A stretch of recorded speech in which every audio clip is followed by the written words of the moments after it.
Assalamualaikum warahmatullahi wabarakatuh.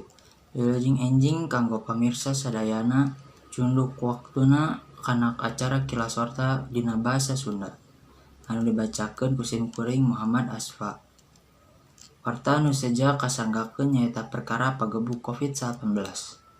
Ayeuna umat manusia keur dibere cobaan mangrupa virus COVID-19 atawa anu leuwih disohor virus corona. Virus ieu saur para ahli kacida bahayana kulantaran nyebar ka sakabeh dunya ku waktu anu singkat.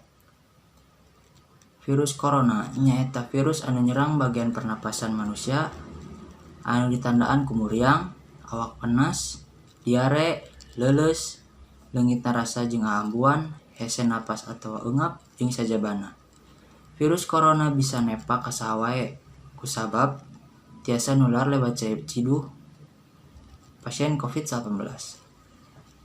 Naon usaha urang pribadi pikeun nyanggah pagebuk COVID-19? Cik para dokter, kudu miara kesehatan, kebersihan, jeung ngadukung program pemerintah dina nerapkeun 5 hal, nyaeta make masker, ngumbah leungeun make sabun, ngajaga jarak, henteu ruang riung jeung jalma loba, ngurangan kegiatan di luar, sareng ditambah ngarojong program vaksinasi COVID-19. Rupina sakitu wae warta nu tiasa didugikeun ku Simkuring kapayunan pamirsa sadayana. Mugi warta ieu jadi panggeuing supaya urang teras ngajaga pola hidup sehat. Wilujeng patepang deui dina lain waktos. Abdi Muhammad Asfa nadahapunten. Amit undur diri. Wassalamualaikum warahmatullahi wabarakatuh.